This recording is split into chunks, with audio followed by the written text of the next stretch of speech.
छोड़ो, ये मेरी कॉपी है। मेरी कॉपी है। मेरी कॉपी है।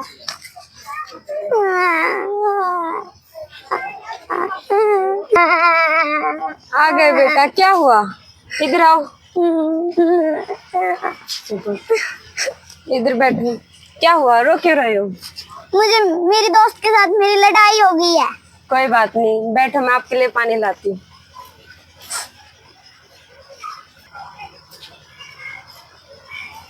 लो बेटा, पानी पियो।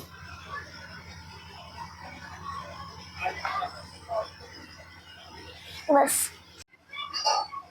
माँ, कल है ना, मुझे महात्मा गांधी के को टीचर ने मुझे कल कहा है कि है ना, महात्मा गांधी के अवसर पर है ना भाषण देना है। ये तो बहुत अच्छी बात है बेटा, आपको महात्मा गांधी जैसे महान व्यक्ति के जीवन के बारे में बोलने का मौका मिल रहा है। कल मुझे है ना महात्मा गांधी के है ना बोलने में पढ़ने में कोई दिलचस्पी नहीं है। लेकिन बेटा। नमस्ते आंटी। नमस्ते बेटा। मुस्कान, चलो खेलने चलते हैं। चलो।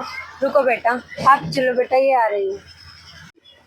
ये तो वही दोस्त है बेटा जिसके साथ तुम्हारी कल लड़ाई हुई थी। क्या हो गया? हाँ, फिर इसकी गलती की वजह से मैं इसकी सारी खूबियों को नहीं भूल सकती। यही बात बेटा मैं आपको समझाना चाहती हूँ कि महात्मा गांधी द्वारा उठाए गए कुछ गलत फैसलों और कुछ गलत कदमों के कारण हम उनके समर्पण एवं योगदान को नहीं भुला सकते। क्या हो गया माँ कि है ना महात्मा गांधी को राष्ट्रपिता माना जाता है। महात्मा गांधी ने असाधारण कार्यों और हिंसावादी विचारों से पूरे विश्व की सोच को बदला, यहाँ तक कि भारतवासियों की सोच को बदला।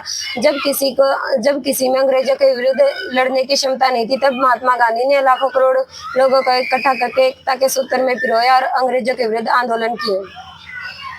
लेकिन माँ, मैंने सुना है कि महात्मा गांधी चाहते तो भगत सिंह की फांसी रुकवा सकते थे।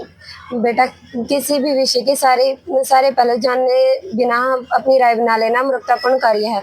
यदि महात्मा गांधी जी दूसरे गोलमेज सम्मेलन में जाने से मना कर देते और वे कहते कि वे गोलमेज सम्मेलन में तभी जाएंगे जब भगत सिंह की फांसी रोक दी जाए, ऐसा स्वयं भगत सिंह नहीं चाहते थे कि उनकी फांसी रोक दी जाए, क्योंकि वह देश के युवाओं में जागरूकता फैलाना चाहते थे जिससे वह अंग्रेजों के विरुद्ध आंदोलन करे, आक्रोश करे। इसलिए महात्मा गांधी और अन्य महान देशभक्तों ने अपने अपने तरीकों से स्वतंत्रता संग्राम में योगदान दिया और हम किसी के भी समर्पण एवं योगदान पर प्रश्न चिन्ह नहीं लगा सकते।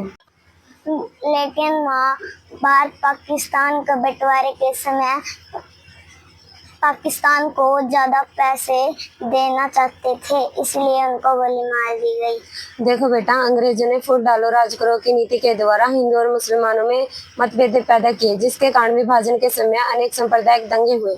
महात्मा गांधी है जो एक शांति के नेता थे, वह चाहते थे कि हिंदू और मुसलमान सब मिलकर रहें। वे चाहते थे कि पाकिस्तान को ज्यादा पैसे और ज्यादा संसाधन दिए जाएं, किंतु हिंदू और मुसलमानों को अलग नहीं किया जाता तो अनेक सांप्रदायिक दंगे बढ़ जाते, जिसे वास्तविक समाधान नहीं निकल पाता। इसलिए नथुराम गोडसे ने महात्मा गांधी को गोली मारकर उनकी हत्या कर दी थी। महात्मा गांधी को गोली मारने के बाद जो नथुराम गोडसे हैं वो रोए, क्योंकि महात्मा गांधी एक साधारण व्यक्ति नहीं थे। वह एक भरे पूरे परिवार के व्यक्ति थे। वह अपने लंदन से पढ़कर आए थे। वे चाहते तो अपना जीवन ऐशो आराम से व्यतीत कर सकते थे, लेकिन उन्होंने अपना सारा जीवन देश के लिए समर्पित कर दिया था। उन्होंने नेतृत्व की असाधारण क्षमता से अनेक लोगों को इकट्ठा किया। महात्मा गांधी ने स्वतंत्रता आंदोलन के लिए चलाई गई लड़ाई में दक्षिण अफ्रीका और भारत के कई ऐतिहासिक आंदोलनों को एक नई दिशा प्रदान की। यह प्रस्तुति एसबीएम पब्लिक स्कूल के छात्रों की तरफ से महात्मा गांधी जी को समर्पित है। इसमें हमने यह बताने की कोशिश की है कि महात्मा गांधी जी ने भगत सिंह की फांसी क्यों नहीं रुकवाई थी। यदि महात्मा गांधी जी गोलमेज सम्मेलन में नहीं जाते तो वो भगत सिंह की फांसी रुकवा सकते थे, परंतु उन्होंने ऐसा नहीं किया। उन्होंने ऐसा इसलिए नहीं किया क्योंकि भगत सिंह समय नहीं चाहते थे कि उनकी फांसी रुके, क्योंकि वे भारतीय नौजवानों में क्रांति की लहर फैलाना चाहते थे। इसलिए वे नहीं चाहते थे कि उनकी फांसी रुके, वे उनको जागरूक करना चाहते थे। Thank you, have a nice day.